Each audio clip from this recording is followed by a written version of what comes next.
Good morning, everyone. Karibuni.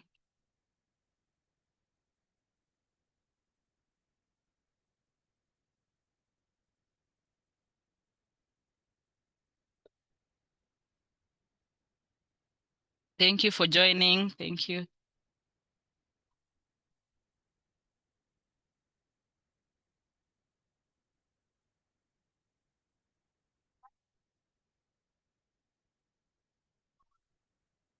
We can give everyone 2 more minutes, then we can begin.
Okay, good morning once again.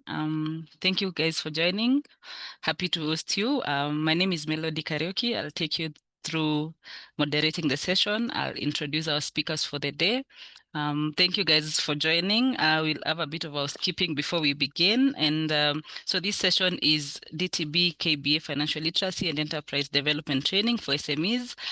We are really happy to host you for our 2025 session. It's a 6-module session that will be happening every Thursday, same time, same link. So we will be sending reminders every week as we usually do. And today our topic is on mastering financial literacy for business growth. So, let's all take our notebooks, our pens, and get ready to learn about how to run our businesses. Like I mentioned, these are partnership between DTB and KBA. So without further ado, I will welcome my head of sustainability, Azmaira Thabani, to introduce to us the program, and then we'll have KBA. Azmaira.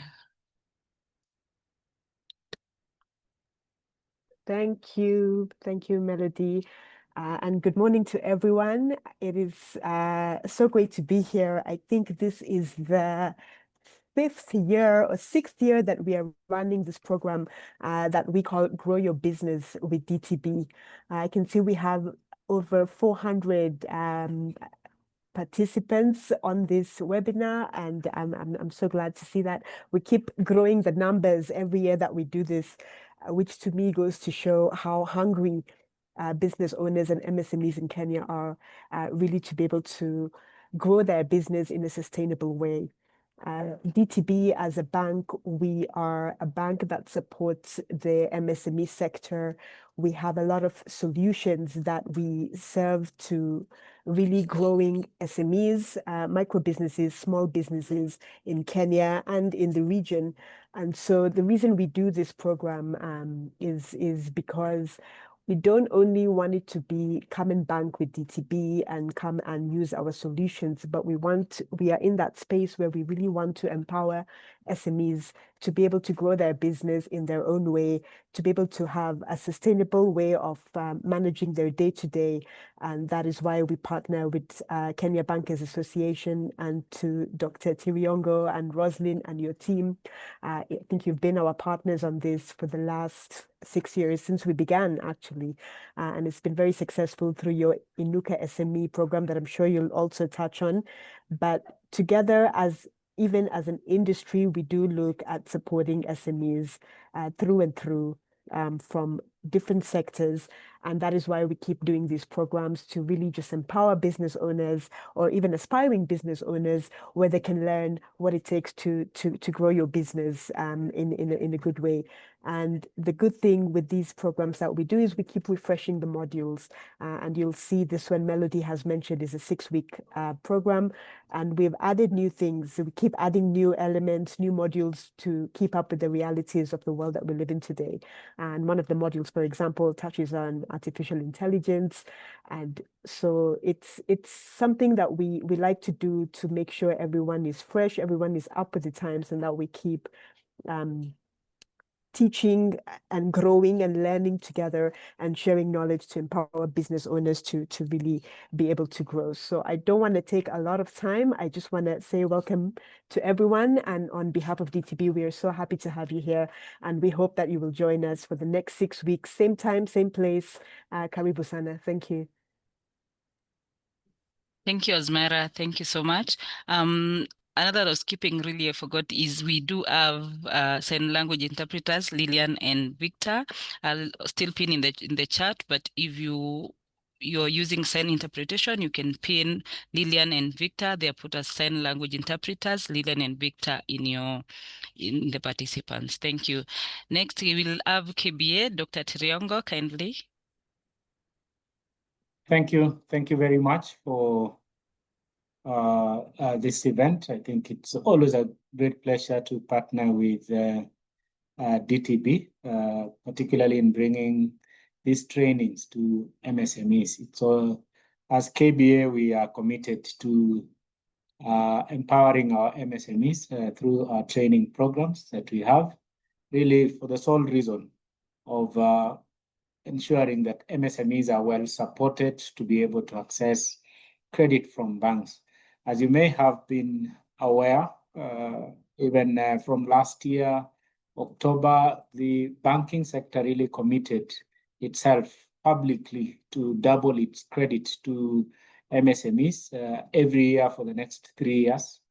And this gives us an opportunity to really be able to champion for MSME to access credit. So there is definitely those that will move faster. And I know that those that go through a capacity building engagement, such as the one that we are hosting today, will actually take advantage of the opportunity that comes, has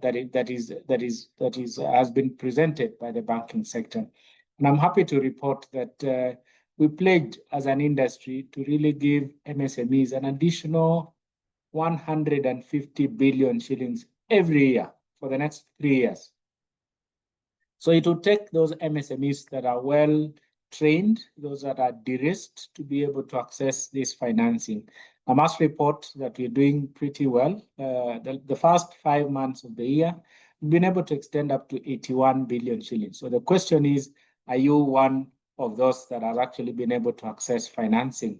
If you're not, do not worry. I think the trainings that come such as this really help you to prepare yourself effectively, to budget your finances, to be able to do proper financial management and proper business management for purposes, again, of developing bankable business proposals. So the partnership that we have with DTB has been running for quite some time, and we must laud DTB for this commitment that they continue to show in supporting MSMEs. Today, as we look at mastering financial literacy for business growth, it's yet another opportunity. And I want to urge all of us, we take it so seriously. This training has been well thought through, and it actually covers all that is relevant for you to be able to scale up your business operations, to to formally operate your business, and again, of course, ultimately be able to be bankable at the end of the day. So the Inuka MSME program is a program that has been running now for more than 6 years. And through this time, we've been able to see very good milestones in terms of MSMEs being able to access financing. I must report that just because of this program, close to 6 billion shillings has been extended, particularly to MSMEs that were not able to access financing before the program. So what has happened over time is that we've partnered with institutions such as DTB to be able to tailor-make the training to suit clients within each individual bank. So MSMEs under the DTB program today are going to benefit from some component of what is coming out of the Inuka program, added, co-created again with the DTB for purposes of ensuring that MSMEs receive the best that they can and what they need really for operating their businesses, as well as the strategies for being able to access financing. So at this point in time, of course, we realize the role of MSMEs, particularly in creating employment, in supporting our economy, and of course, causing the transformation that we so need in the livelihoods, particularly amongst Kenyans. We cannot overstate that more than 90% of employment opportunities in the country are really generated within the MSME sector. And of course, in this realization, we look at opportunities, continuously look at opportunities for growing MSME books within the banking sector. One other initiative that we launched last year is actually a project for gender disaggregated data, which we look at bridging the gap between what women-led MSMEs and the men-led MSMEs continue to expose. So we still see that women-led MSMEs really operate more in a way that display a lot of risk, very strong risk management frameworks. And of course, in realizing this, then there is a need for banks to be sensitive to whether they are serving women or they are serving men. And of course, tailor-made products then become very critical. So soon we will be launching a dashboard that will actually show how the women-led MSMEs are operating versus how the men-led MSMEs are operating. That enables banks to be able to create products that suit the needs of these MSMEs. And of course, as we look at this, we are looking at an opportunity again to grow our reach to customers, develop more customer-centric products, and of course, be able to serve them the better. But it starts off with engagements such as this, where we have training opportunity, but at the same time also we avail to you information about what's coming up so that you're on the lookout and that you may be able to take advantage of the opportunities that arise in the industry. And I must laud at this point DTB for arranging this, being very consistent in developing engagements with the MSMEs, and we look forward to this collaboration going into the future. So at this point, without much ado, I know we're all geared up to learn more about budget, about how to save and invest, about how to actually entrench long-term sustainability in our businesses. So as we ask for these trainings, even from our partners, including DTB, we appreciate when you show up for these trainings because it serves us all well at the end. So I wish us all well in these engagements, and at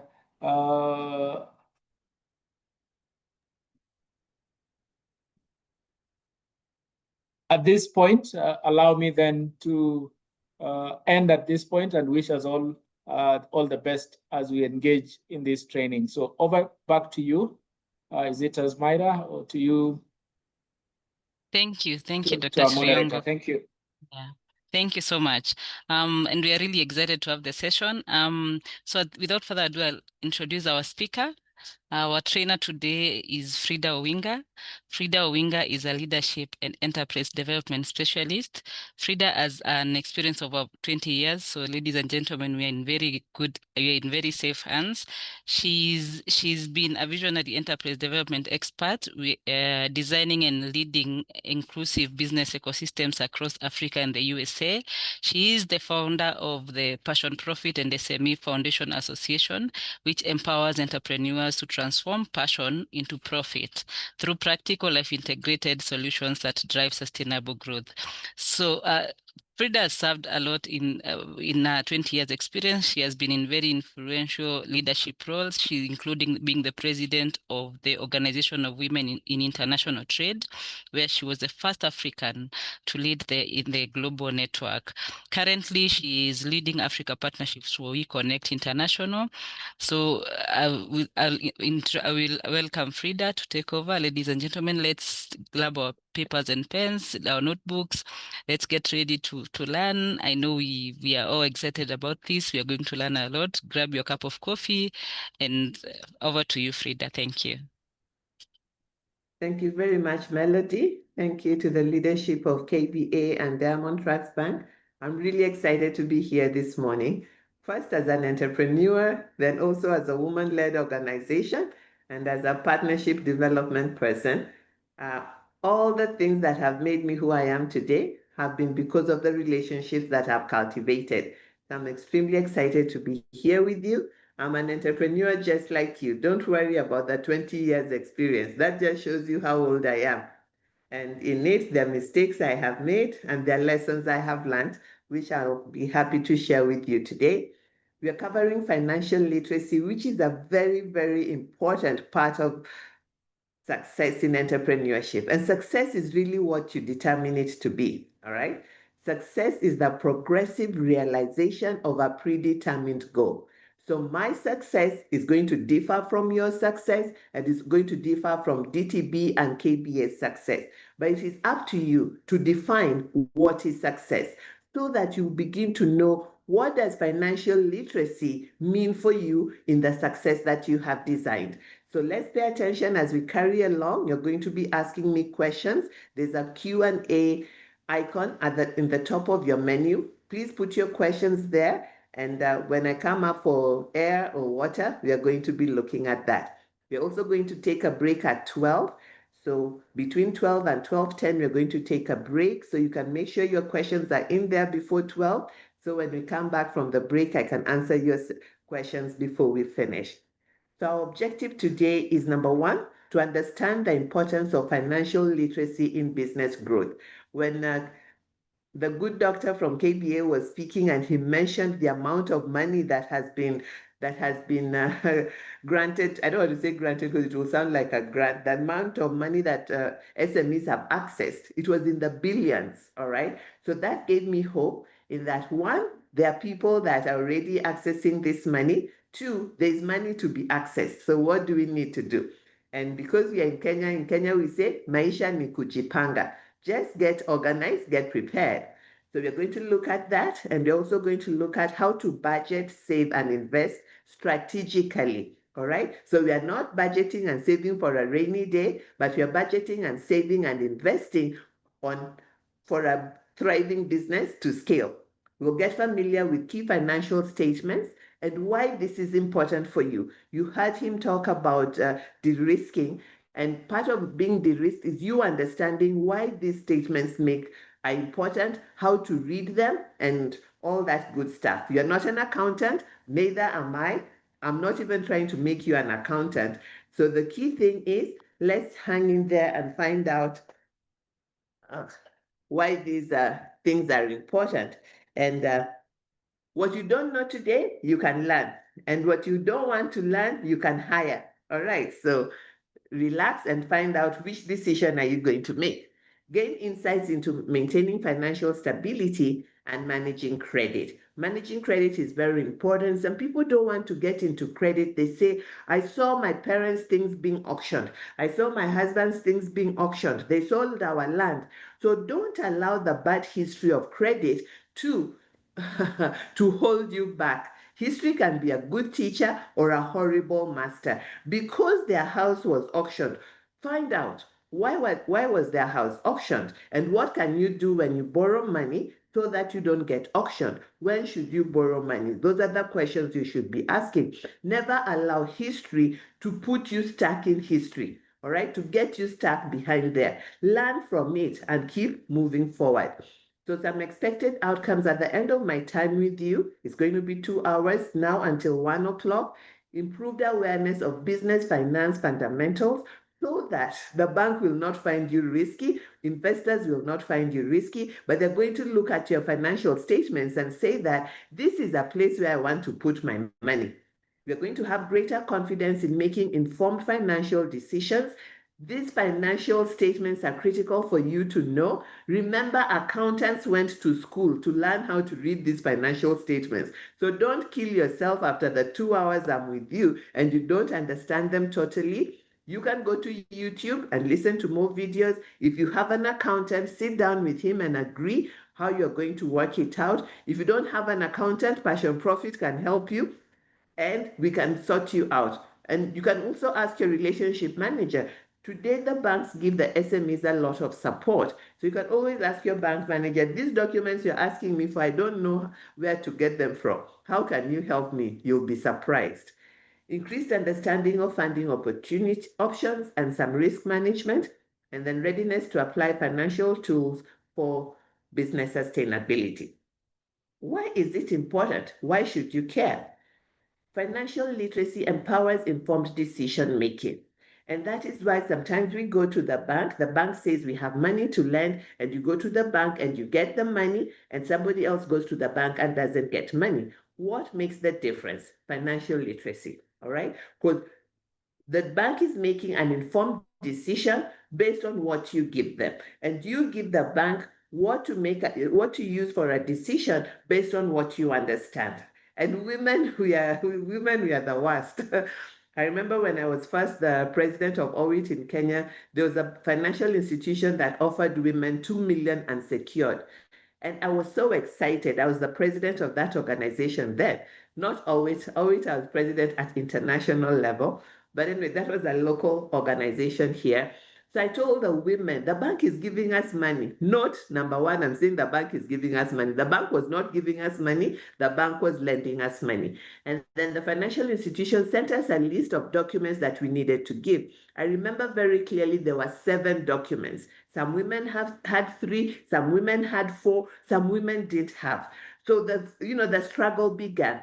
Remember, there's always a starting point. And what we did with the women that had 3, we helped them get the remaining 4. Some women had to wait because one of the documents that was required was the audited accounts, and the organizations were not at that level. So we said you can start the journey with a financial institution. Open an account, keep your financial records. We showed them how to keep their financial records so that they can be on the path to getting the unsecured loan. The banks wanted to see, how are these women making money? How are they how are they keeping records of their money? So there are women that got the loan unsecured, and there are women that didn't get. The difference between the women who got and the women that didn't get was applied financial literacy. So I wouldn't just say financial literacy, but applied financial literacy. And the thing is, getting money from a bank is a journey. It starts with having a relationship with the bank. So decide which bank meets your needs. Understand DTB. What does DTB do for SMEs? Open an account. Know your relationship manager. Know what are the benefits of having that account. Participate in their service offerings, because people give money to people they know, like, and trust. But the bank just doesn't trust you because you show up. The bank wants to see your records, all right?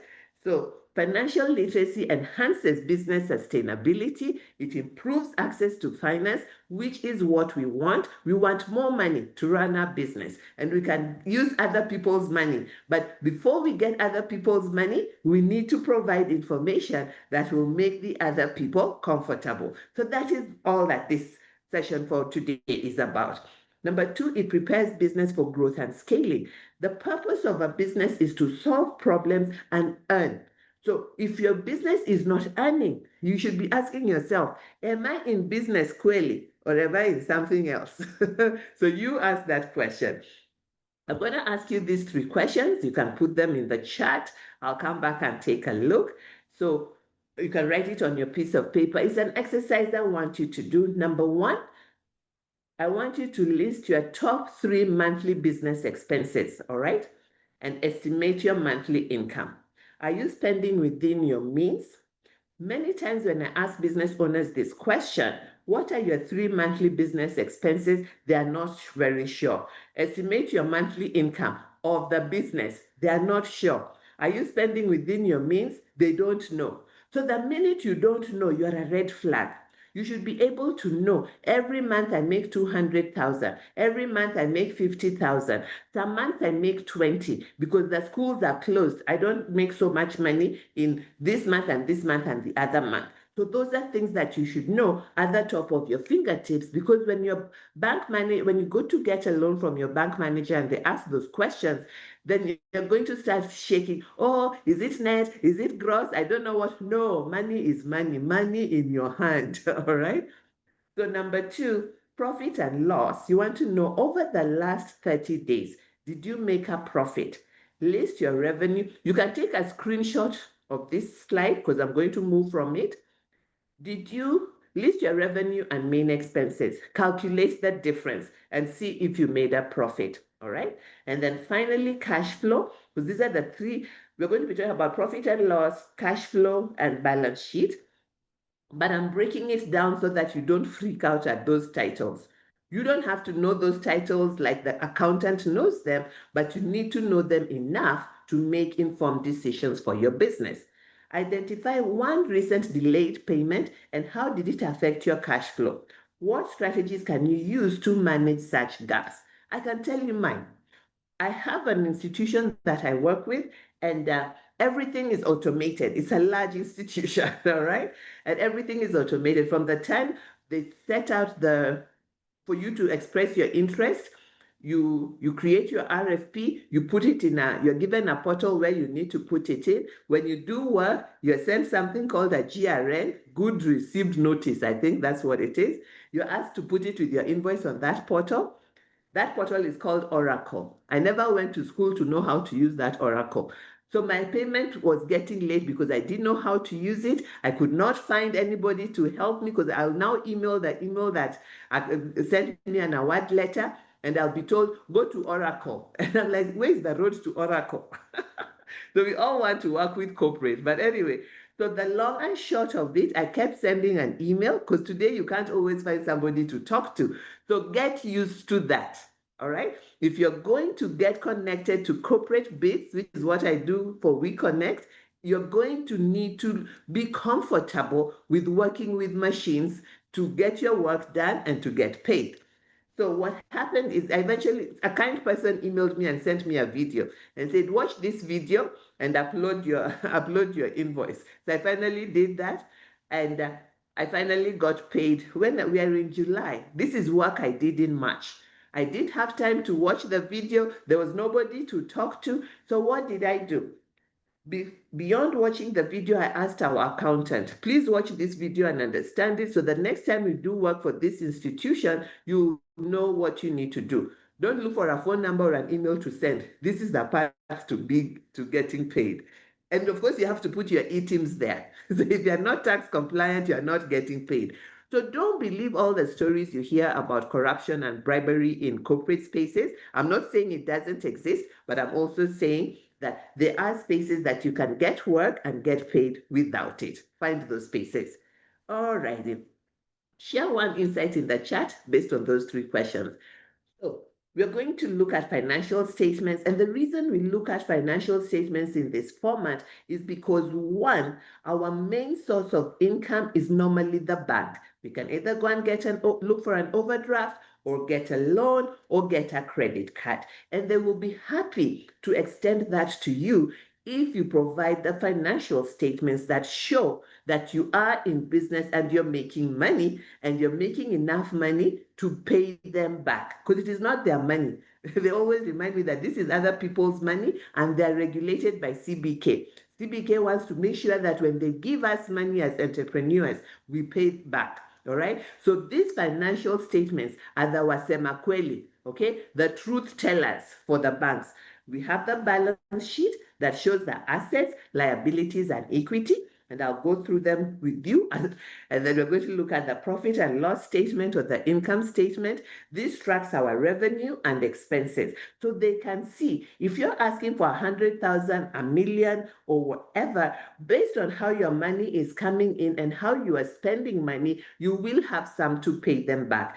If they can't see that, the answer will always be no. And it's not because they are bad. It's not because they want a bribe. It's because the story your financial statements is telling them and what you are asking them is not aligned. It's really as simple as that. All right. So we're going to look at how to use these statements to guide strategy and spending. And the key thing is, this stuff is, for me, it's a lot. Even me that has been in business over 20 years, as you are told. One thing I learned very early in business is to get an accountant. And you might say that, Frida, I don't have the money to hire an accountant. I agree, I believe you. However, there are many accounting students out there that you can work with. So first, understand these foundational statements, and then second, get somebody who can do your accounts and give you a report every month. Don't just wait for when you're asked for audited accounts. Start now, start small, and grow.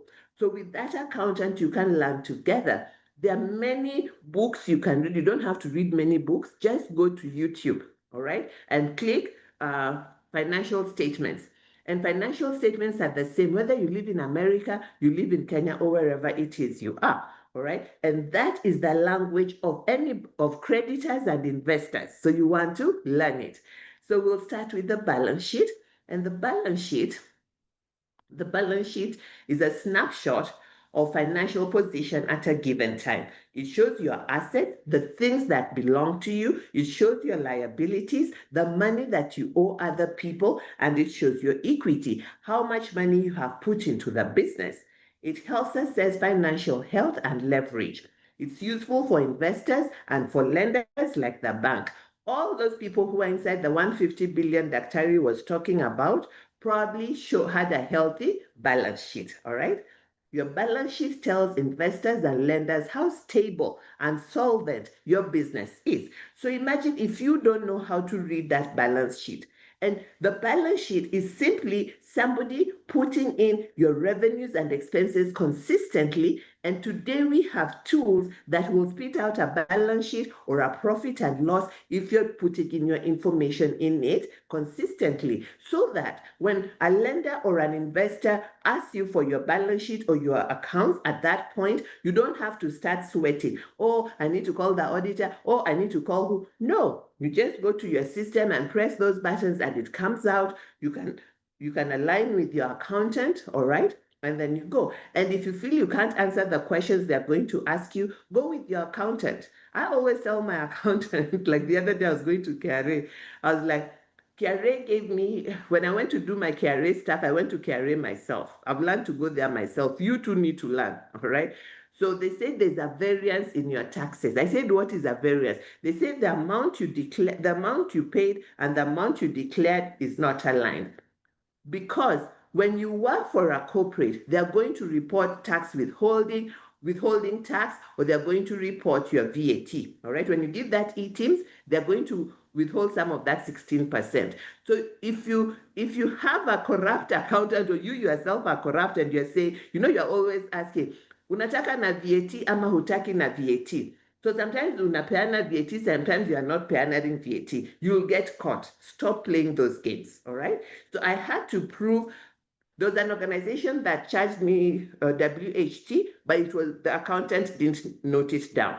So we just went back into our accounts, we traced it, we regularized the account, I paid what I needed to pay, and off we went. Imagine if I didn't have accounts.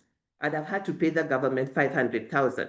But when the reconciliation was done, I only paid 90,000. Why is that important? A lender or investor will want to see your tax compliance certificate. You cannot get your tax compliance certificate, TCC, without doing your accounts correctly. So that's why you are called risky. Okay, moving along here. So this is a balance sheet of a company, just a fictitious company called Tilicious. A balance sheet is given for a period of time, and this a single period of time. So this balance sheet is telling us what the accounts look like as at December 31st of whatever year. On the left-hand side of this sheet, you're going to see the assets. The current asset, this is in $1 million. It's just a fictitious document, don't worry. So you see that the current assets as of today, this organization has 12 million over here, where I'm circulating the cursor.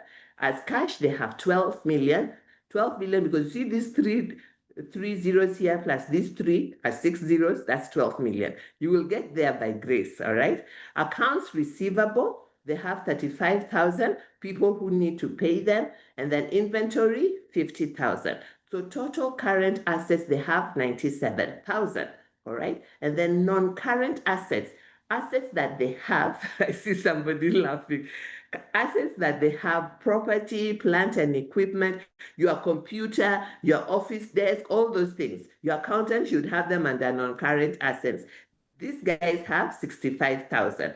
Investment in properties. Maybe you are Njuguna or Kamau, you own some homes, all right? Your company owns homes. So these are assets for the company, not your personal houses, all right? So you have over here 7,000, and then total non-current assets, you have 72,000. So your total assets, this Tilicious total asset is 169 million, all right? So if you come on the right-hand side, it's liabilities. You'll notice that they have accounts payable. They have people they need to pay worth 30 million. They have non-current liabilities like pension liability, deferred tax liability. All their non-current liabilities are 9.5 million. So equity is what they own. Capital contributions when the organization was starting is 100 million, all right? And then retained earnings, when they made a profit, they have retained it in the organization, either to plow it back or to pay dividends one day. We have a total of 129,400,000, okay? So total equity is 129. So total liabilities and equity is 169, because we have that 39 plus this 29. So with the balance sheet, just like the name says, the left side needs to balance with the right side. What you own must balance with what you owe. All right. Why? I don't know. That is what the accountants say. So that's why there's some things I just learned, because that is what the accountants say, and that is what the lenders and investors want. If you want to know beyond that, go to school. But even my accountant tells me that is what they were taught, and that is what the lenders and investors want to see. For me, that is enough. I learn it, so I get the money I want. So in a snapshot, the stuff that you own and the stuff that you owe must always equal. That's why we call it a balance sheet. So Tilicious has 169 million on assets, and the liabilities and equity also are 169 million, all right? So in a nutshell, assets equals liabilities plus equity. Liabilities are what you owe third parties. You haven't paid this and the other, all right? And then equity is what you started with and the returned earnings for the owners, whether it is you alone or you and your spouse or you and other people. Hapo sawa. So moving along, so that is the balance sheet that is very important to the lenders and investors. So if you're going to visit one of those two people, you must know how to read that. The next statement, the three statements they look at, the second one is your income statement or profit and loss statement. So it's the summary of revenue earned and revenue incurred. So again, you'll see over a period of time. So again, you'll see Telicious. And like I said earlier, today we have tools like QuickBooks, Zoho, Wave, and there's some other local ones that might even be free that you can use. So ask your bank might know. If you don't know, I'll share my email with you later, so you can also ask me. So the revenue Telicious made, remember, this is not 255,000, it's 255 million. I'm inspiring you to know that millions are normal and possible. All right. So if you look at cost of goods sold, for this 255 million that they made, they used 105 million to get 255. What is the gross profit? 150 million. Then they have general admin expenses, selling and marketing expenses, depreciation and amortization. This depreciation is on the assets that they have. They have at 7 million. So operating profit is 13 million. So the interest expense and tax expense, you remove that and you're going to get a net profit of 7 million. So you see that all the money that came in versus all the money that they used, what remains in their hand for them to use is only 7 million. But what do we do as entrepreneurs? When we get a lot of money coming in, we start fulfilling our dream. We buy the V8, we go to Seychelles or Dubai, we do all kinds of crazy things, all right? It's not we Pole and all other crazy stuff that we say. It is your business, I know. However, why did you start this business? How much money do you need to run this business? How much money do you need to run your life? That should be your salary that you're getting every month, all right? So that even if this company makes 1 billion, you still get your salary, the money for capital, for OPEX, operational expenses, should be left there. Operational expenses, if there's something operational you need to do and there's no money, you should wait. All right. It doesn't necessarily mean that you should borrow. You only borrow if what you're going to do with that money is going to bring back enough money for you to maintain what you need to do as an organization, but also to pay back the lender. All right. So moving along, the next is we have the cash flow statement. And in the cash flow statement, it measures liquidity and operational efficiency. Let's look at the time here.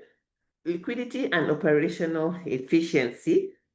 And it tracks cash inflow and outflow, how money is coming in and how money is going out. One thing I know as an entrepreneur, this is not something we like to do.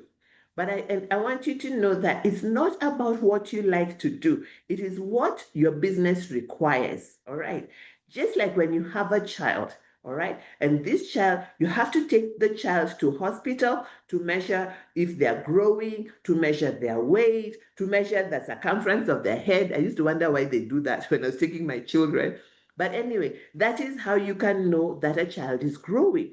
So you also, do you have financial goals? Do you have somebody holding you accountable to know that the money that is coming in is aligned with the money that needs to pay your expenses and to pay your obligations and your lifestyle? Is anyone holding you accountable?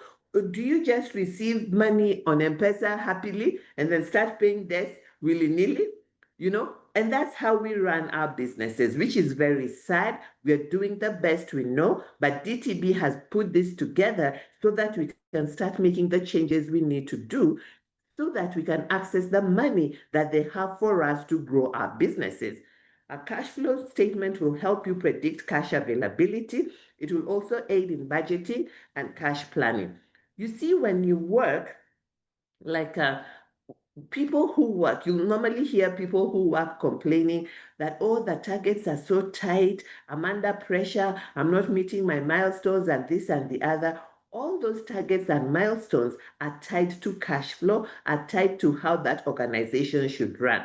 And then fast forward, here comes the entrepreneur, all right?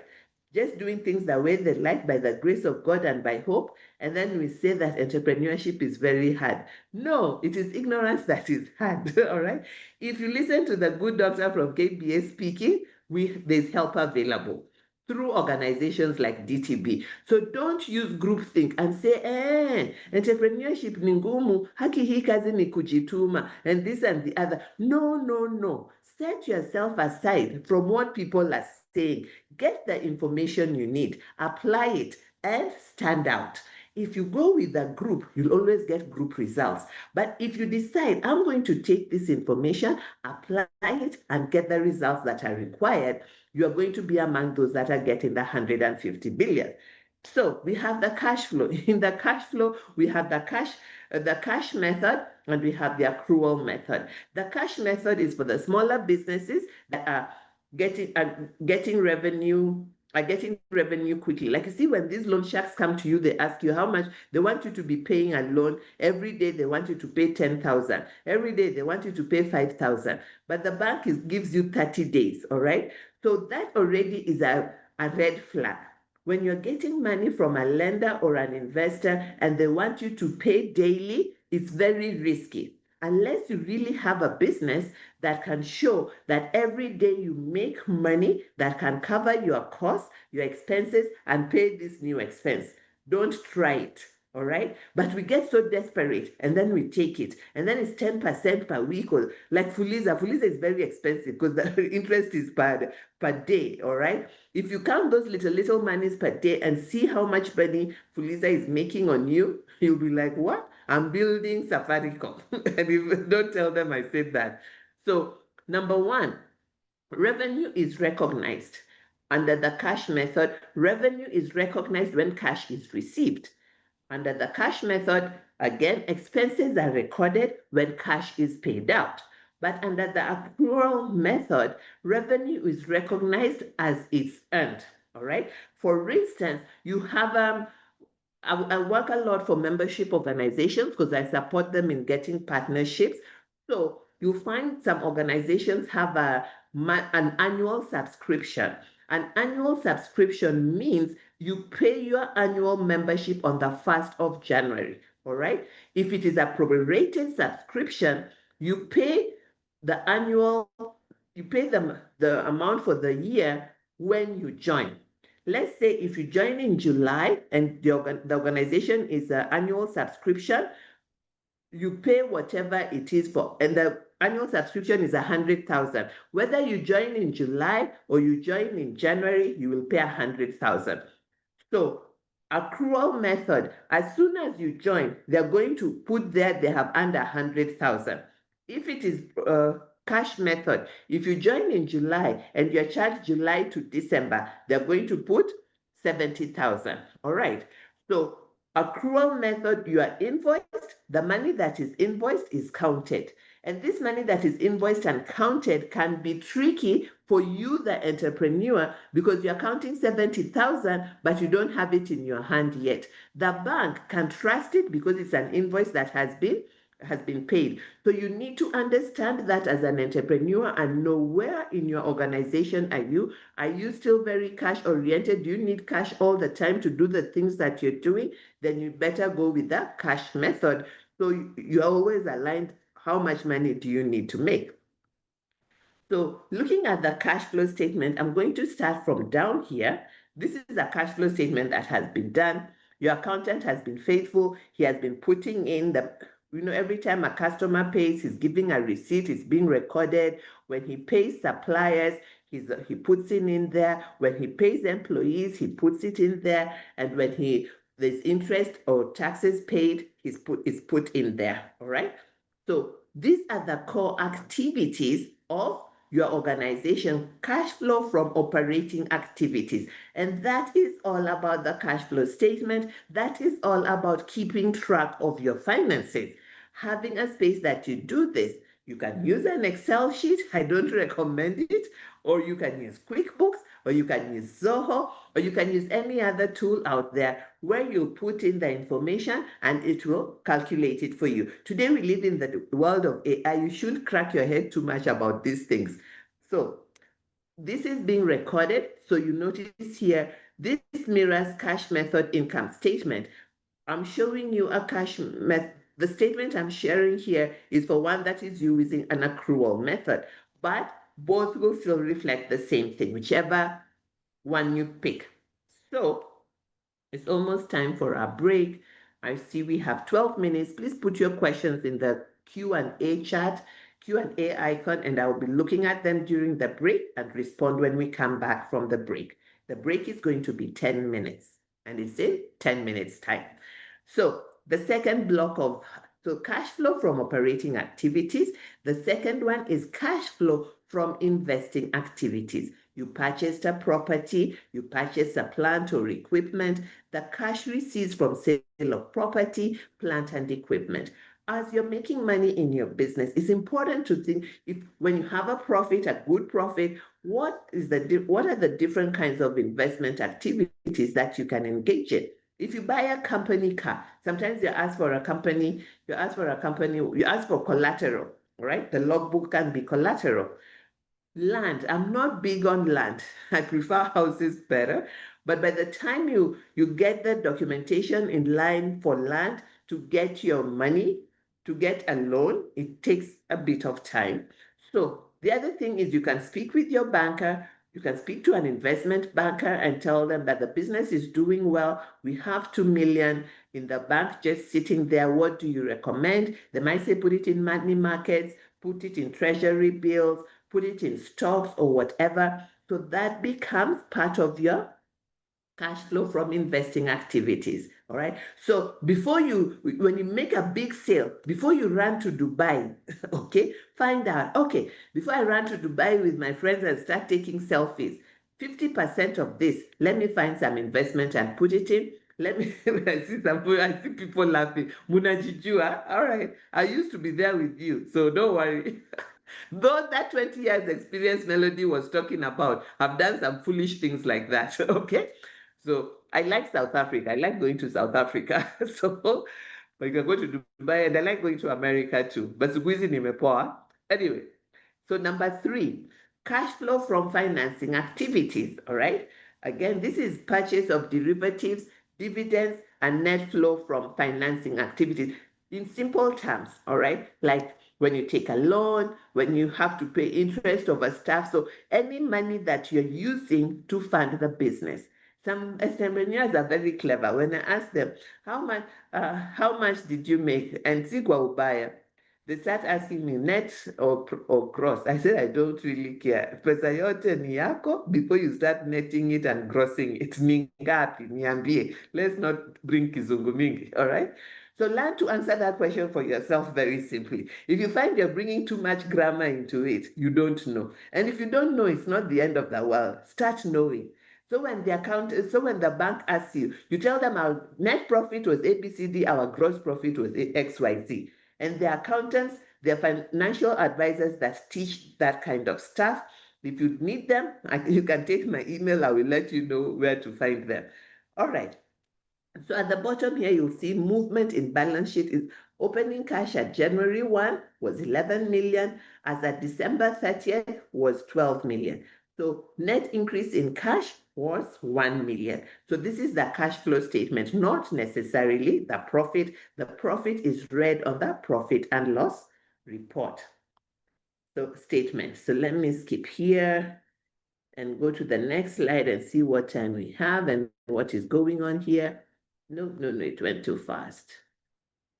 Okay, so let me go here. Yeah, so in a nutshell, this is your cash flow statement. So cash flow from operating activities, I showed you that. And you're going to get these slides from DTB or KBA. So don't worry too much about writing everything. And you're also going to get a recording. So cash flow from investing activities, it is in brackets because this is money that went out. Cash flow from financing activities, it is in bracket. I remember the first time I asked my accountant. I see, as an entrepreneur, I've hired an accountant. So I ask him anything I want that I don't understand. Nakinichekelea ni sawa tu. I remind him, if I knew these things, I wouldn't need you. So be happy I don't know them and just answer my question. But you have hired an accountant. You want to be as clever as the accountant. So why did you hire the person? Just, save your money and do the work yourself. No, I'm very conscious of the things my organization needs that I need to know and provide leadership. You get that? So I need to know the financial statement and make sure that the accountant is doing it and he gives me a report every week, every month.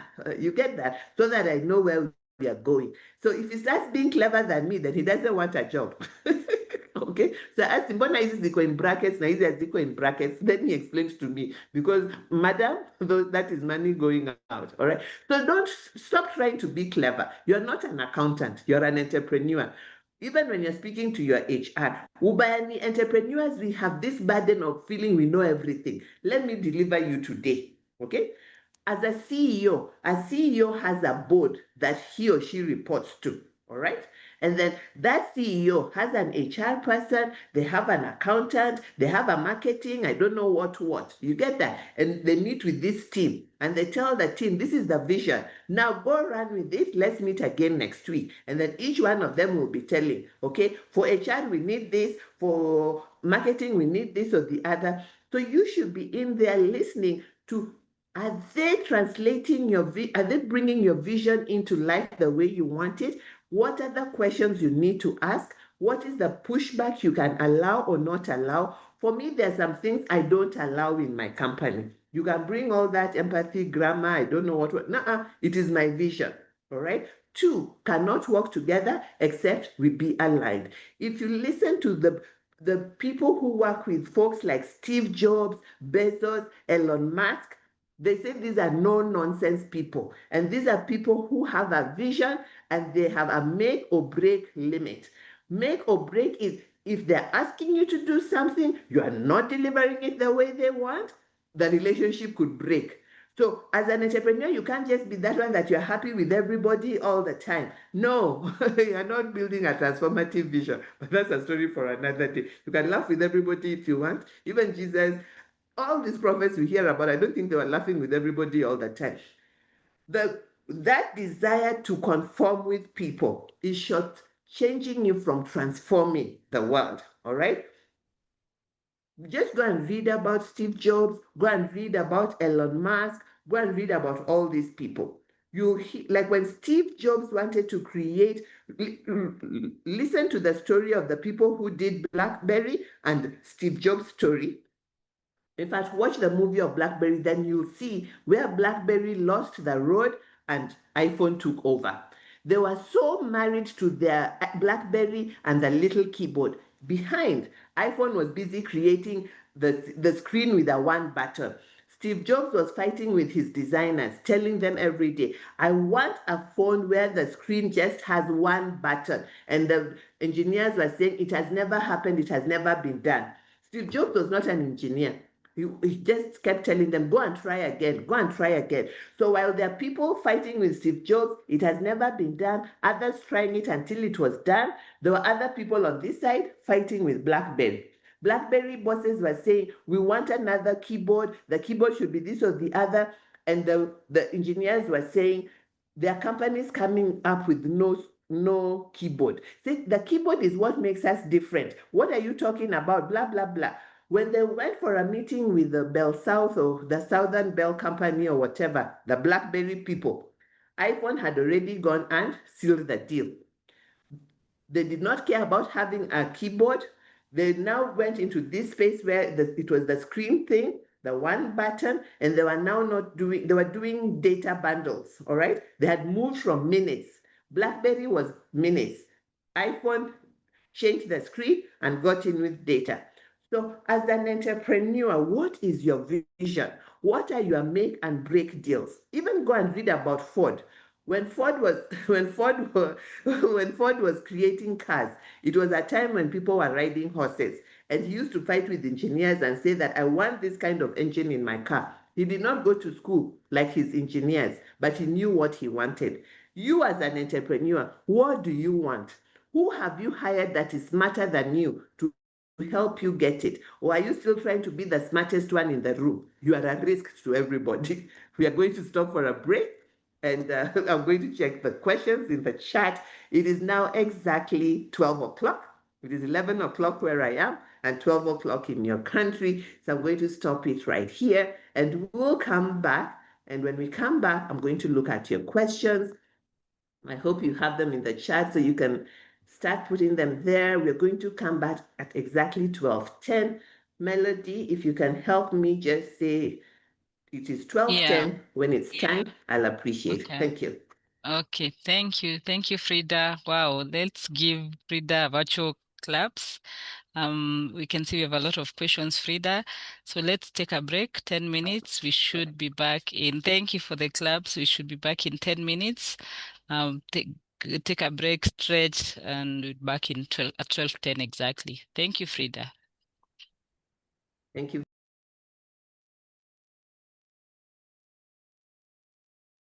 Okay, so welcome back, everyone.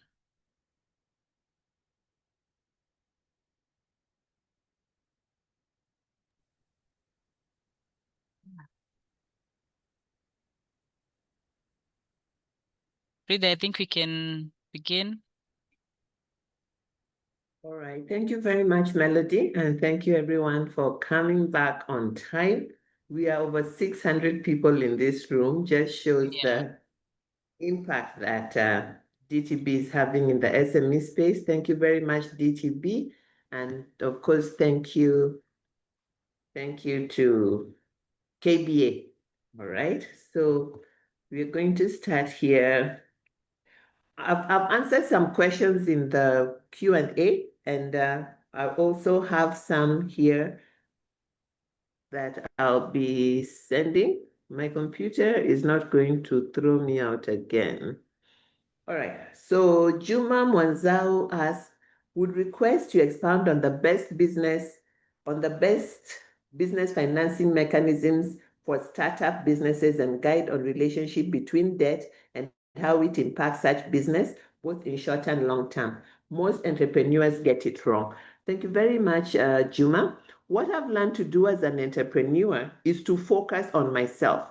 I'm a very selfish entrepreneur, so I don't bother myself too much with how you say here, most entrepreneurs get it wrong. My focus is for Frida to get it right and support other entrepreneurs who want to get it right also, number one.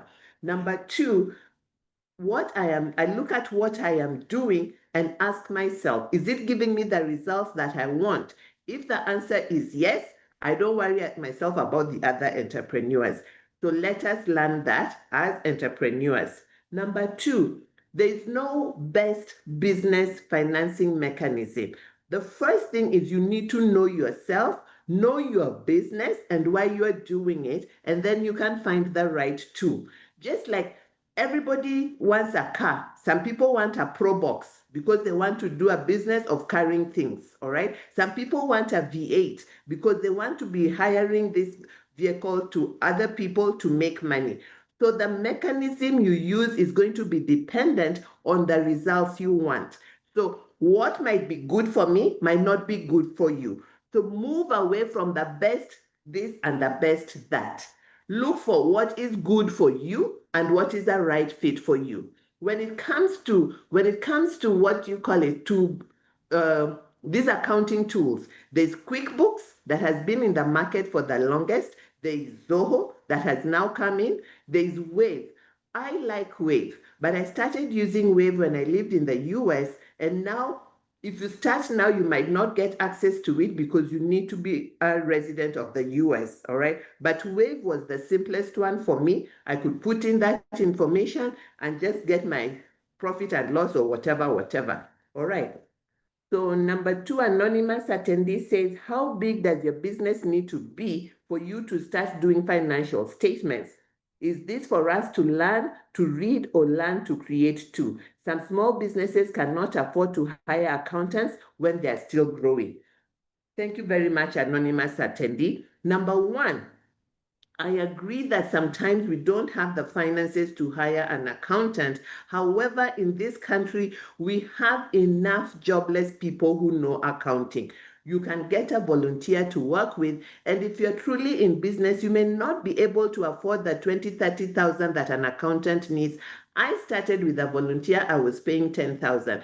If your business cannot afford 10,000, the question is, are you really in business? But that is a story for another day.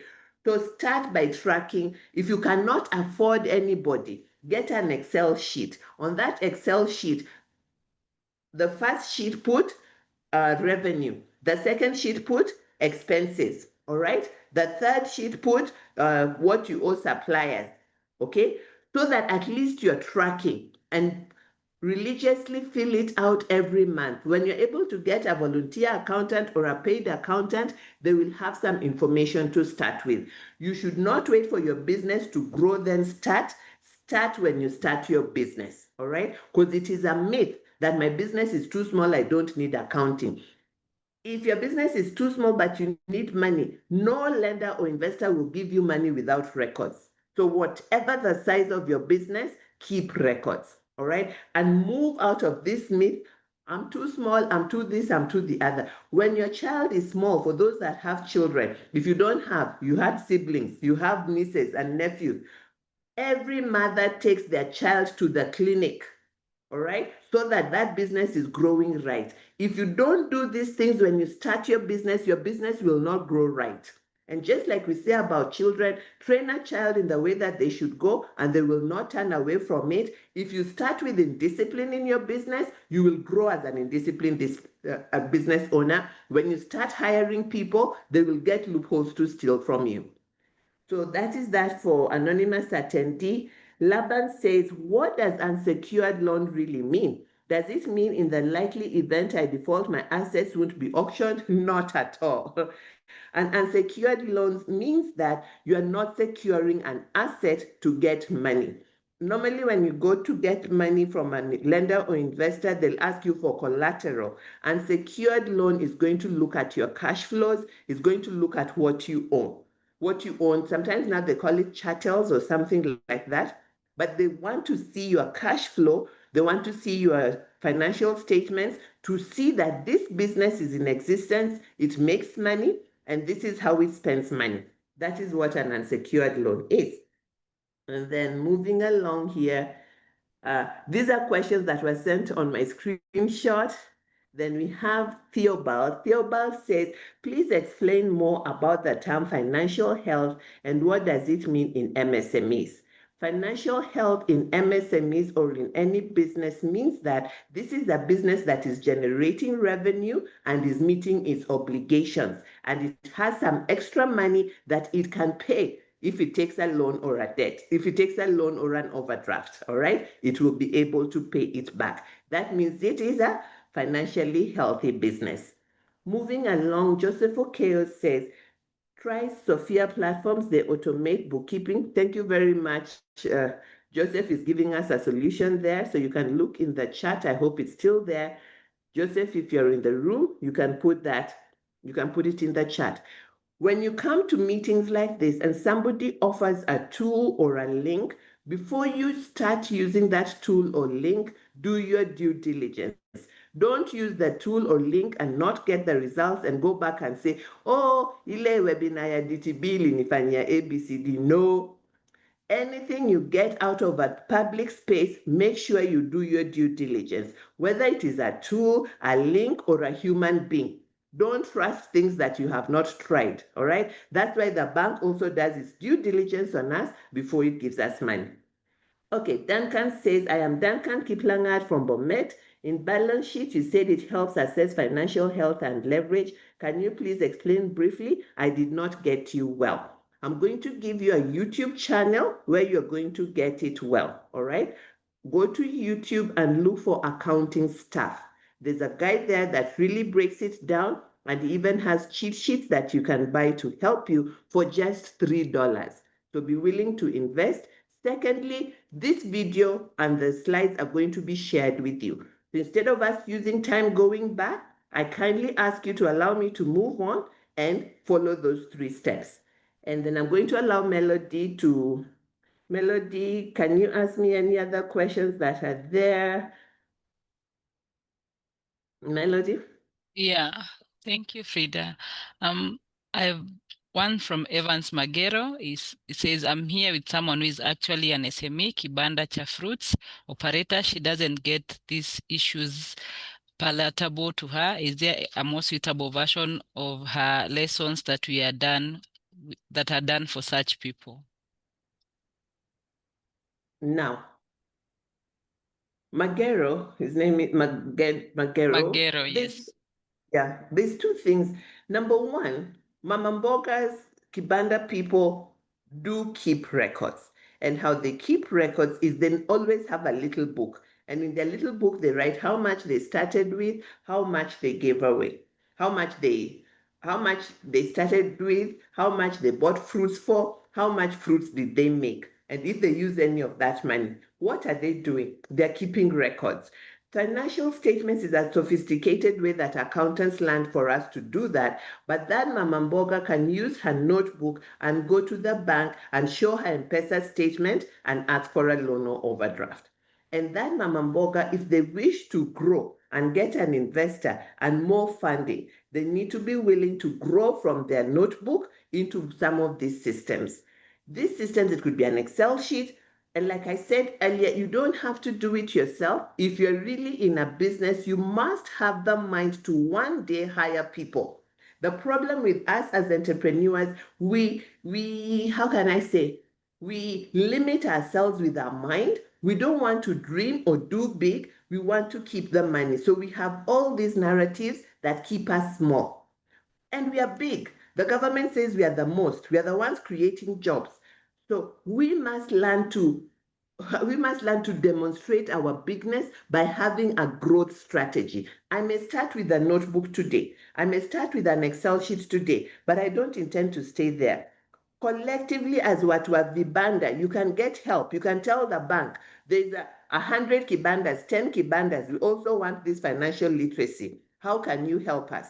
So don't always put yourself in that place of mimi siwezi, sijiwezi. No, no, no. Umeanza biashara, unajiweza. All right. So another question, Melody? Yes, an anonymous attendee asks, when the bank lends us money and they deduct interest, currently 17.66, why does the government factor this and we are again charged by KRA as income, yet that has been already collected by the bank?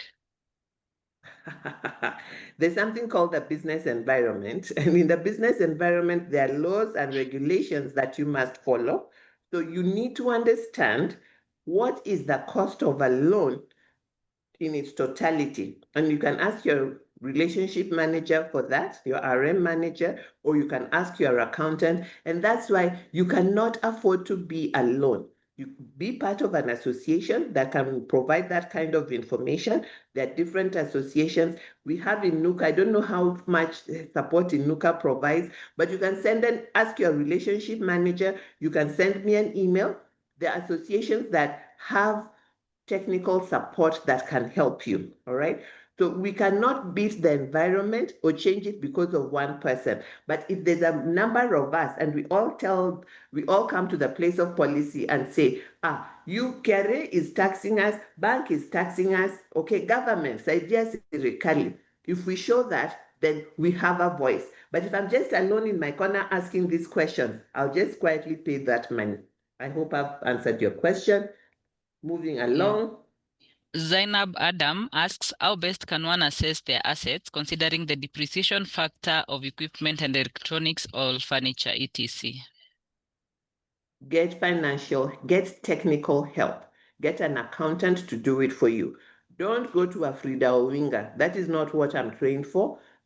Find an accountant. Ask them, who have you done it for before? Ask that person and then get them to do it for you. Don't try to do it on your own. And it's not a question that can be answered in a simple webinar like this one. Thank you. Anonymous attendee asks, where do new SMEs begin navigating opening accounts, financial advice, etc.? I like that. New SMEs, all right. You see, just like new mothers, what do new mothers do? They go to the clinic, all right? So new SMEs, there are so many associations in this country, all right? Which association can you join so you're not working alone? If you're a woman business owner, Organization of Women in International Trade is one that I highly recommend. If you're a man or woman, you're getting into business, SME Founders Association is another one you can join. Those are just two top of my head. There are many. So don't sit helplessly. Google associations in Kenya. And when you go to one, don't pay immediately. Visit, listen to what they do, how they do, ask who has been here and got that kind of help. All right. So there's a lot of information out there. Google is your friend. ChatGPT is your friend. But don't just take them at their word. Do your due diligence and keep moving and keep growing. Thank you. Next. Yes. Another anonymous asks, which is better or easier, accrual or cash? Remember, it's not about easy. As an entrepreneur, you must remove that word from your mind. I clearly said it is about your kind of business. If your business gets cash daily, you need the cash method. If your business gives invoice for a period of time, then you wait for it to be paid. Like you give 30 days, your payment terms are 30 days, 45 days. So when you invoice somebody, you're not going to get the money immediately. You should be in the accrual method. Neither one of them is easier than the other. Each one of them serves the purpose that you want. Next. Rael Wanyama asked, what would you advise someone who is planning to start a small business with a small capital? Haki wananchi wa Kenya. This business of small this, small that, new this, new that. Kwanza tutoke hapo. All right. You start where you're at with what you have. I don't know you. I cannot say what kind of business you should start. Number two, I don't know how much small capital is. All right. So the questions you ask need to inform the consultant. All right. I'm very careful not just to answer things willy-nilly, then later you'll say Frida litudanganya. No, we pia unauliza Frida maswali ya kosa. So number one, small capital ni pesa ngapi? Number two, what are the skills you have? What do you know how to do? What are your networks? All right. What is the problem you're trying to solve? Will determine the kind of business you should start. And that problem you're trying to solve, are there enough people who are willing to pay for it? If the answer is yes, start. So I've even answered you without knowing you and your small money and your small business. Next. John Karaoke asks, how can business owners stay financially prepared during the slower times? Oh, that's a fantastic question. So number one is the cash, your financial statements will show you the months that are slow. All right. So like a school, we have a term. I don't know how long the terms are nowadays. The term used to be 3 months. We go to school January, February, March, and then April will be a holiday. So a school owner will collect money for the term, and the money they collect for the term should take care of 4 months. So they should do a budget that will help them know how to use that money that comes in January for the 4 months. And they can look at the school. What other things can we do during the holidays? You can have children's camps. You can have financial literacy for parents. You can list out your classrooms for people to do different activities and pay you depending on what kind of school you have, so that you have activities in April that will bring in money, so you are not just stuck with the money for 3 months. Your financial statements will inform you which are the low months, and then your business strategy will inform you, because your business strategy will show what are the strengths that you have, what are the weaknesses that you have, and what are some opportunities. We have opportunity in the low months to do other things that we don't ordinarily do to get money in, to have partners we can work with to get more money in, so you are not stuck. Excellent question. I hope I've answered you well. Melody, let's carry on. Tracy says, great presentation. Kindly clarify on pension liability and deferred tax liability as seen in the balance sheet example. Okay, so ask that question. I wish I could see it. Ask that question, Polly Kindly again. clarify. I'm trying to look for the slides. Yes. Yeah, kindly clarify on pension liability and deferred tax liability as seen in the balance sheet example? Pension liability, when you see the word liability, that means money that is owed. All right. So a pension liability is referring to money that you have been paying for pension that is going to be paid out one day. All right. So it's accruing there as a liability. It hasn't been paid to you. The second thing is tax deferred. Tax deferred. You see how now we are told to do our self-assessment for tax and stuff like that. So it may be money that you have in there, but you have not paid for it. But it should show up on that balance sheet so that you don't spend it. Okay. And for further help, YouTube that and get the thing answered for you, or you can send me an email and I'll take it further from there. Moving From along. Zainab, what are your top tips of reducing your business costs and increasing your sources of income through total revenue? What are your top tips of reducing? Okay. Top tips of, first of all, your mindset should be set for increase. All right. Because if you're always thinking of reducing, you will not attract ideas or inspiration to grow. So the first thing is you need to know how much money do you need for your obligations, okay, as a business and as an individual. Many times we do business goals without factoring in the entrepreneur. So you find that entrepreneur is working for free. So when you do business goals, it should also have your salary, all right? So you want to know that for this business to work, first you say, I need 500,000 every month. And for this 500,000 every month, my rent is X, my salary is X, my obligations are Y, all right? So what am I going to do to generate 600,000? So if you need 500,000, don't make a plan to generate 500,000. Make a plan to generate 600,000. So that even if you fall short, you will still have your 500,000. That's my top tip. Thank you. Yeah. So Augustine asks, depending on the business, if an organization takes an insurance policy to cater for uncertainties, will that be under liability or an asset under the balance sheet? First of all, insurance is not to cater for uncertainty. Insurance is for protection. All right. So today, the loans, if you take, there might be an insurance of like, if you die, you see, they're protecting themselves. It's going to sound scary. All right. Well, I can't remember personal accident. I can't remember what the insurance name is. All right. So depending, if you're taking it for that rainy day, it is equity. It is equity because you're going to be paid. It is money that you're going to be paid at some point in time of this organization. All right. Yeah. So let's get it straight that insurance is not for that thing you said. Insurance is for protection. Okay, go ahead, Melody. John Karaoke, what financial reports or metrics should small business owners review regularly and why? Your cash flow statement. You must review it weekly. How much money is coming in fact, daily. There's one person, there's a guy I listen to, a podcast I listen to, and this is one of the richest people in the world.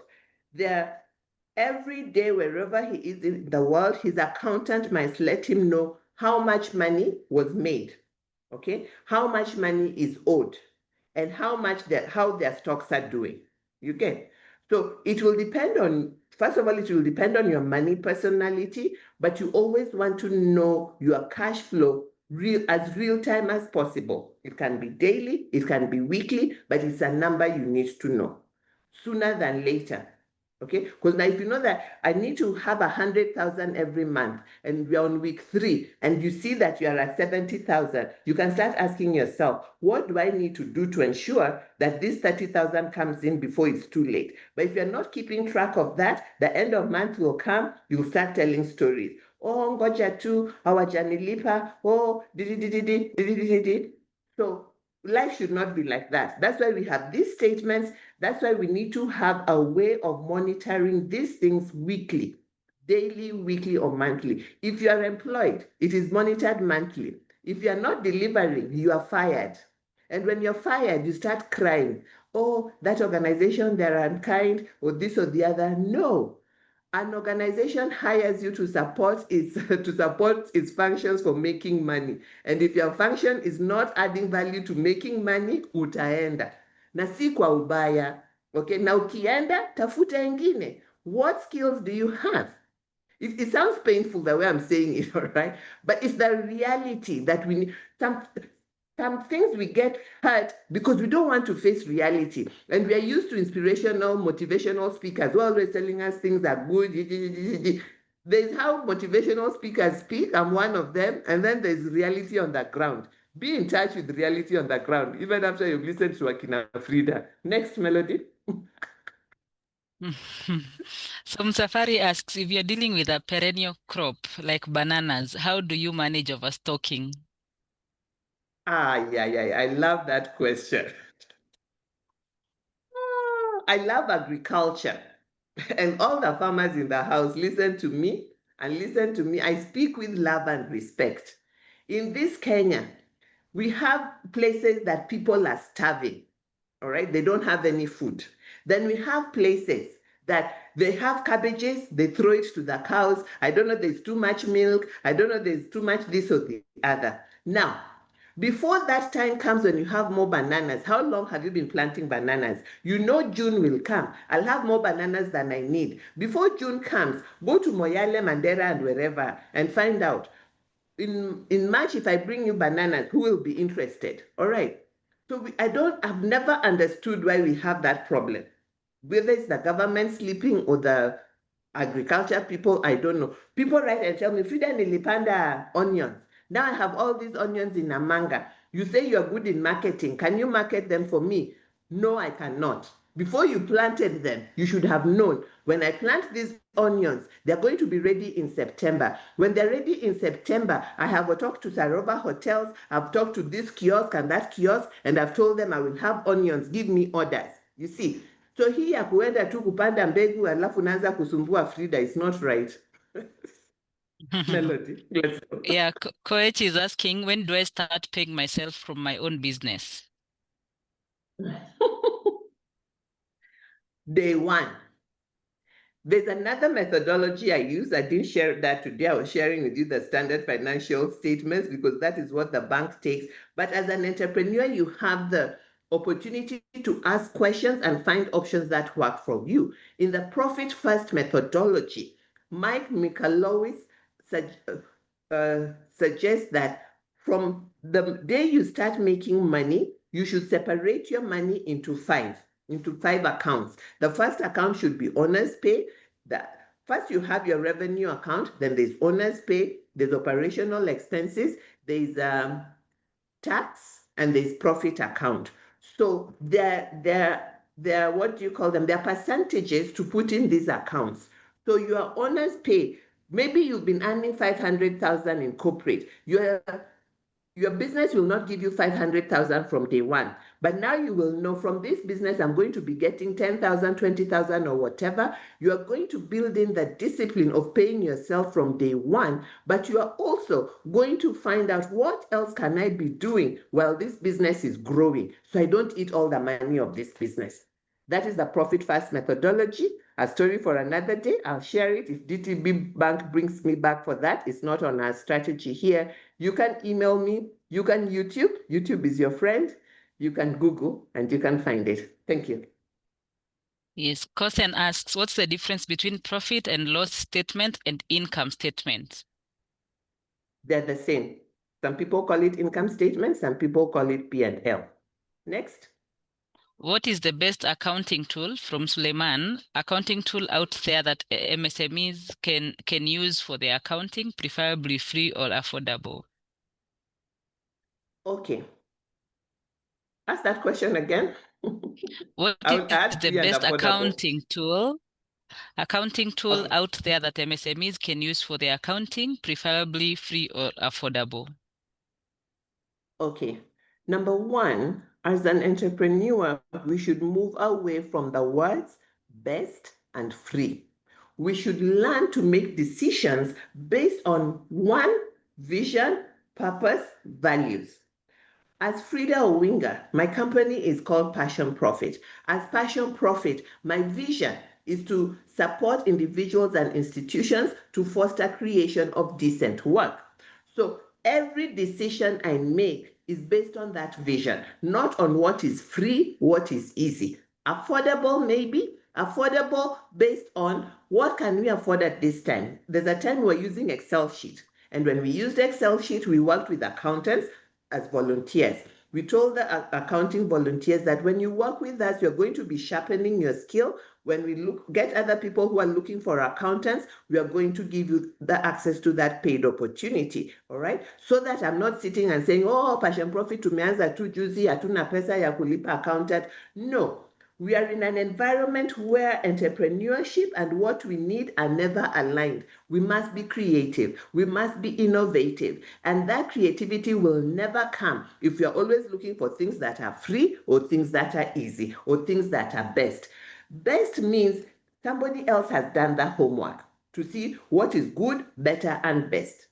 Now, even if Frida says this is best, you need to know yourself enough. If I say the best car you should buy is Mercedes 300 SL, whatever, okay? But una pesa ya Mercedes utainunua. You know that you need something to transport you from point A to B. Frida says it's Mercedes because she's a Luo.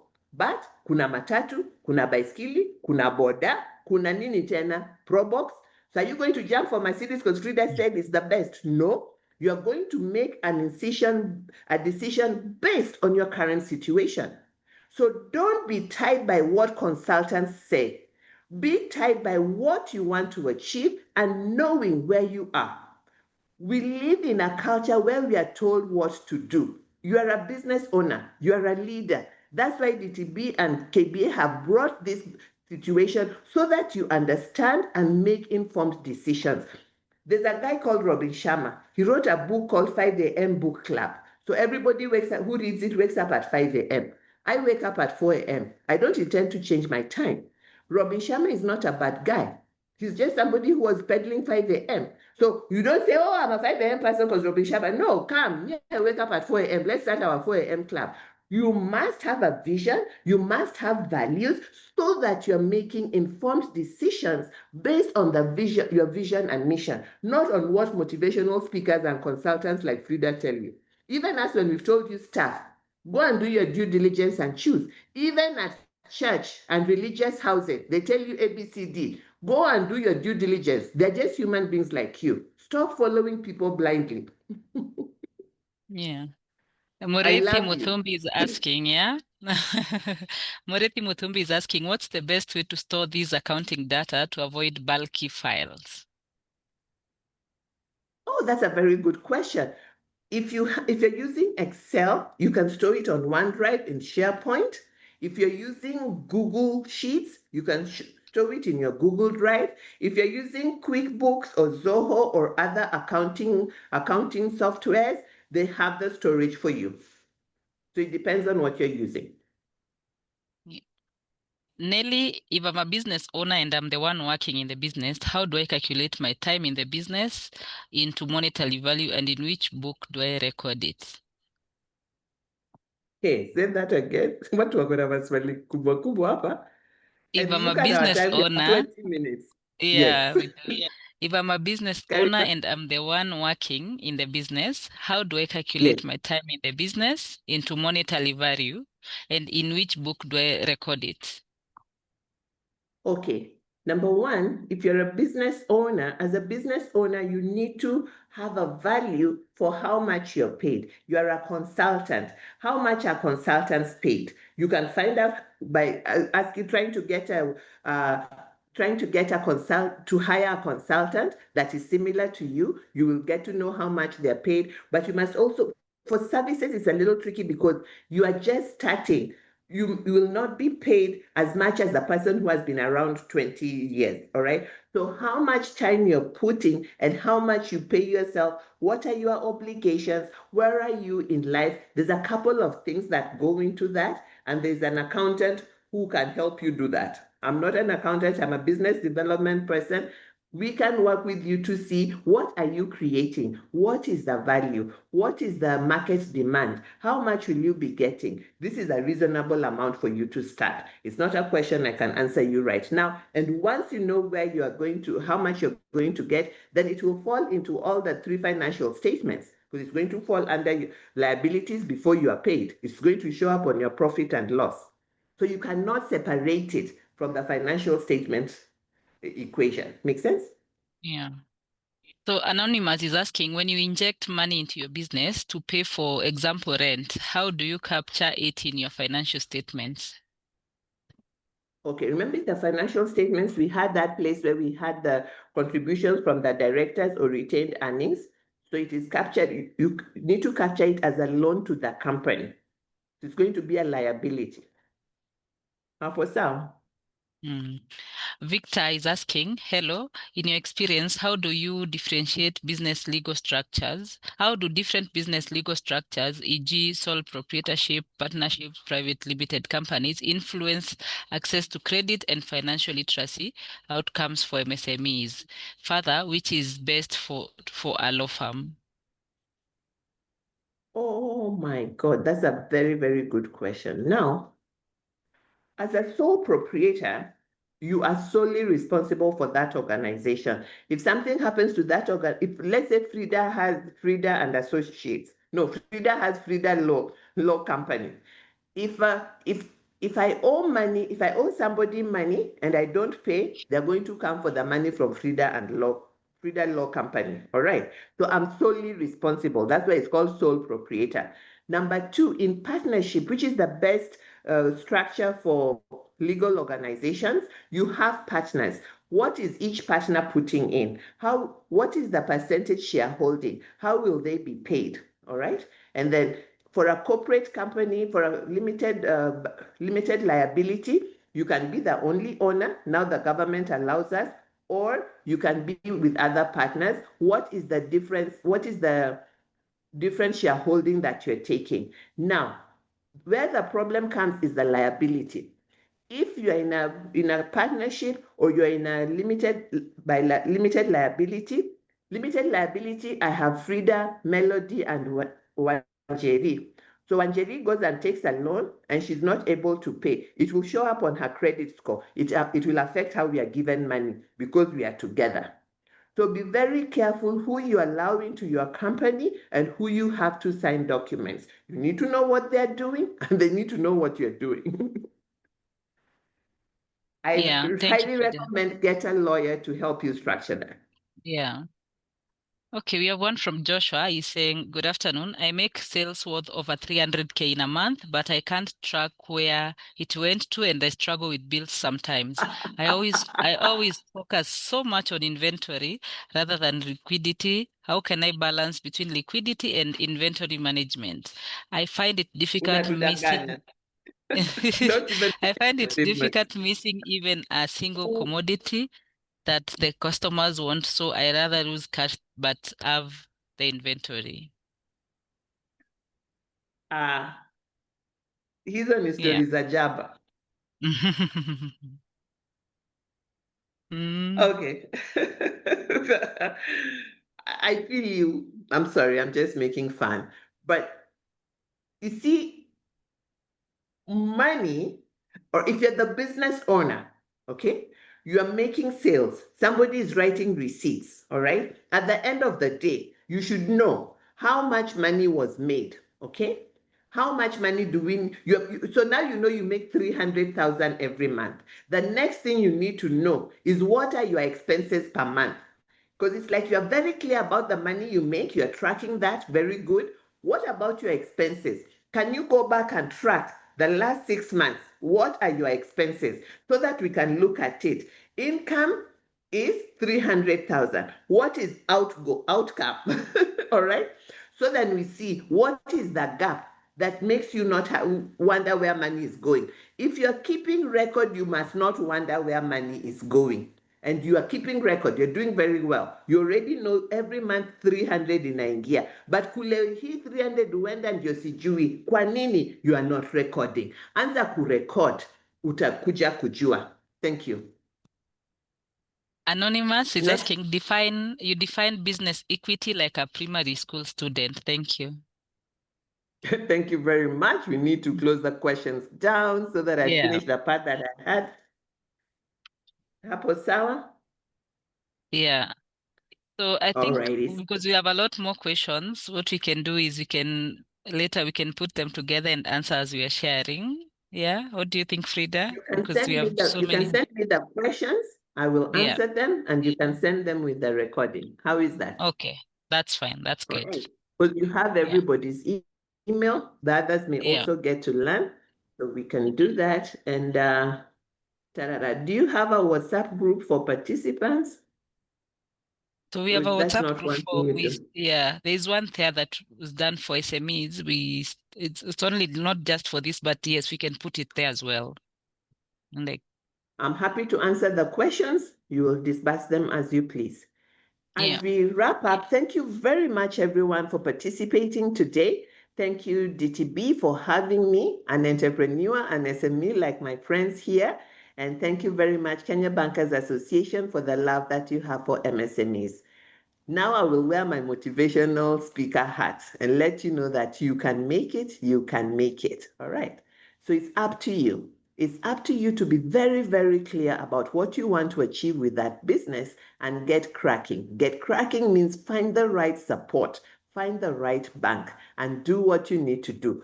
Never put yourself on the side of, I'm a small business, I'm just starting. Everybody starts somewhere, all right? Know where you're going and let that be your compass. Track your income and expenses daily, weekly.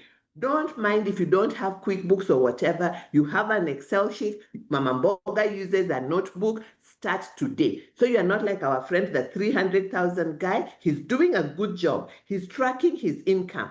But now he needs to do the next step. Start tracking his expenses. So at the end of the month, he'll know, I made 300,000, I used 310. 10,000 was from Fuliza. What do I need to do to make 400,000 next month? It's really as simple as that. That is what the bank wants to see, that you are a business. There's debit and credit in your account. Not one day you have 10 million and then the next day there is nothing. No, the bank wants to know this is a living business.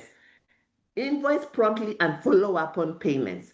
This business of giving people credit because you want to be nice and have everybody help you, stop it, all right? Before you give anybody credit, let it be somebody who has been buying from you faithfully. They have been buying from you faithfully to the tune of 20,000, 50,000. You cannot give them credit for 100,000.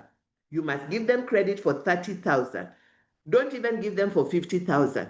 Because they've been faithful until 50,000, they can be trusted with 30,000. You get that? That is what the banks do. That's why you should ask people for their statement. All right, why should I give you 100,000?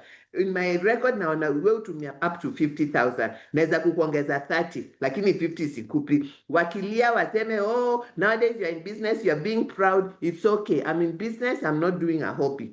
It's okay. So negotiate payment terms with suppliers, all right? Suppliers, not every supplier must be paid cash. Cultivate relationship, okay? Not every supplier should be paid credit from day one, all right? So cultivate relationship, have a procurement process. Who are your suppliers for tea, for stationery, for whatever? So that you can start negotiating for payment terms so that you are not always paying things cash upfront. Avoid overstocking and idle inventory. Kila wakati duka imejaa na hizo vitu hakuna mahali zinaenda. So learn to pay attention again with your money that is coming in and money that is going out. You will notice from this managing cash flow effectively, if you do everything we have said to create the financial statements, you will be informed about these 4 things on the screen right now, and you're going to have a healthier business. Financial statement tools are already shared this. You can use QuickBooks, Zoho, or Wave. However, I said Wave, I noticed nowadays they want you to be in the US. QuickBooks, Excel sheet, look for there's an organization that provides accountants as interns. If you email me, I can find it for you. All right. Budgeting, saving, and investing. Budgeting is planning your money, all right? Create a business budget aligned with your goals.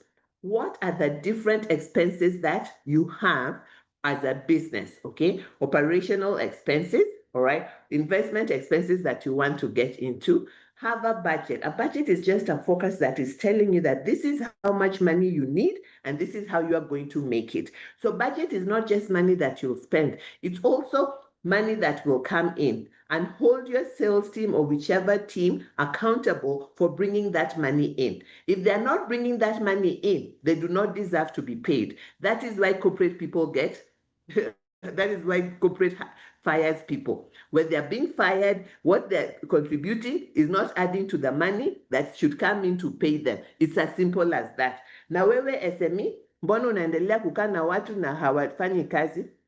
Kwa sababu wewe ni msamaria mwema, utalala njaa. All right. If you don't understand Swahili, you can side chat me. Set aside emergency savings for your business. Get some insurance. Get a personal accident insurance. Talk to an insurance person. I'm not an insurance person. And get some insurance, all right? When an insurance person is talking to you today and telling you, keep aside X amount, after 5 years, you're going to get X amount. That money sounds little, but in 5 years, if you don't do it now, if 5 years comes, you will be at the same place you are. It will not help you. And right now, that money is probably money you spend for your hair, your nails, and there's nothing wrong with that. Just spend some money for your future so that I believe you're building a business that will leave a legacy, which is, I think, module 3, okay? Think like that. Don't just think about Leo. Think about Siko Zausoni. Invest in tools, invest in talent, and training to grow. DTB and KBA have been kind enough to give us this session. It may be free for you, but I assure you, DT Bank and KBE are investing to make it happen. Zoom is not free. All these people you see on the screen are paid, all right? So it is free for you, but they have invested to make it work for you. So don't take it for granted. Take advantage of the information you're getting.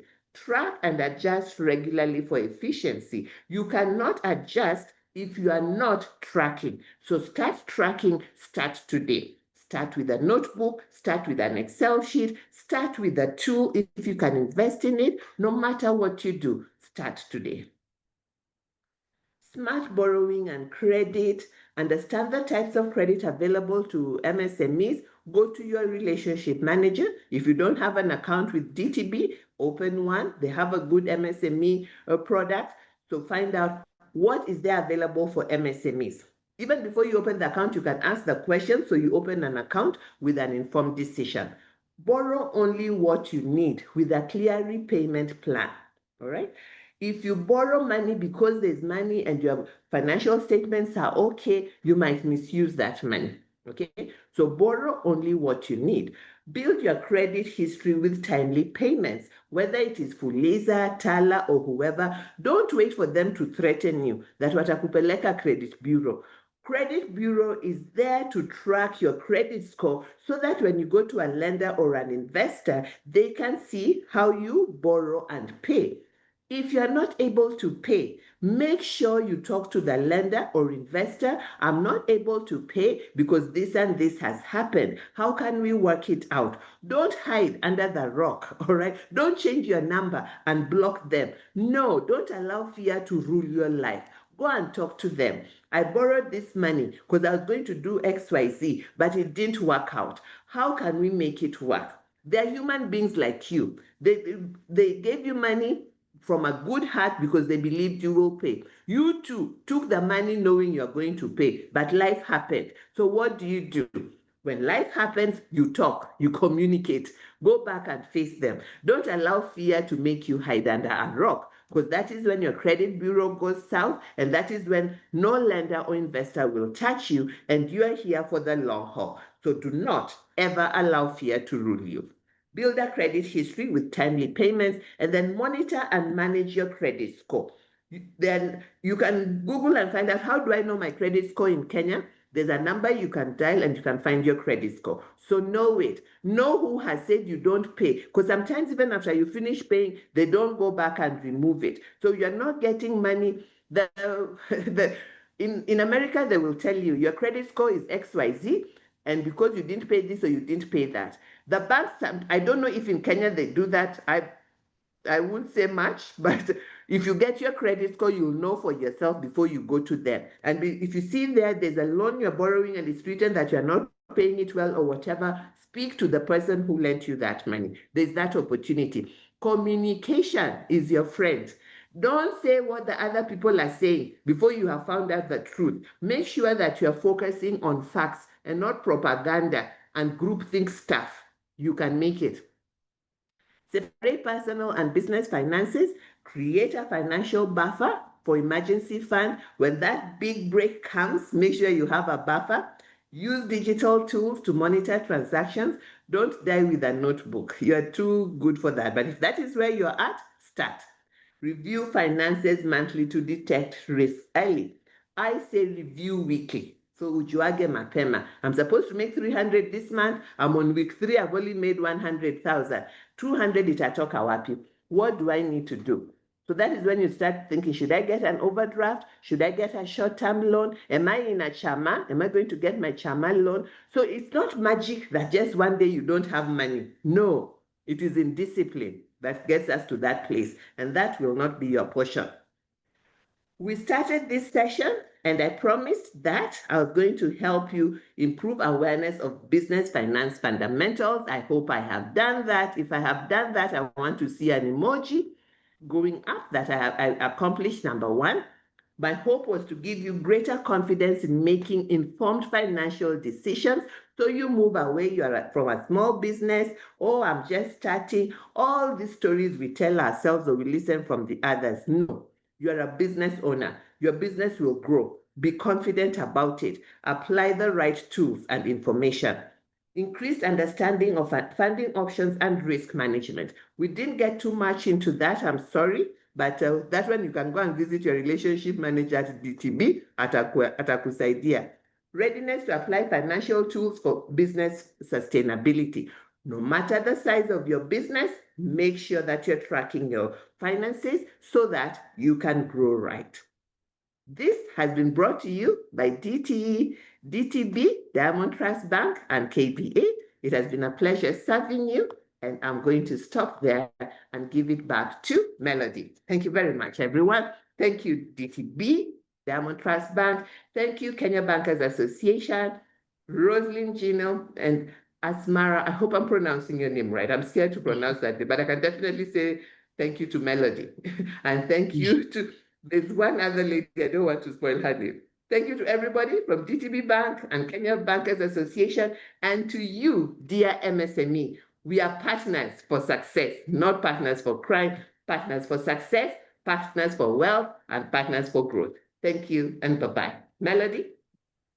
Thank you. Thank you so much, Frida. At this point, I feel like everybody who is doing a business needs to have a conversation with a Frida in their life. Otherwise, you're saying a lot of things that we always think, it's probably like you're supposed to just know, but in real sense that we literally don't know. So thank you so much, Frida. Let's continue appreciating her, showing her some love and claps. We are so grateful. I can see we are past the hour. So, thank you everyone for logging in. I think we'll share the recording. We'll answer the questions that were not able to be answered, and we'll also share the presentation. See you again next week, same time, same place, and we will communicate. Thank you so much, Frida. We are so grateful. Asanteni. I'm very grateful too. Thank you. Okay. Thank you. Bye-bye. Bye, everyone. Enjoy your lunch. Yes, yes.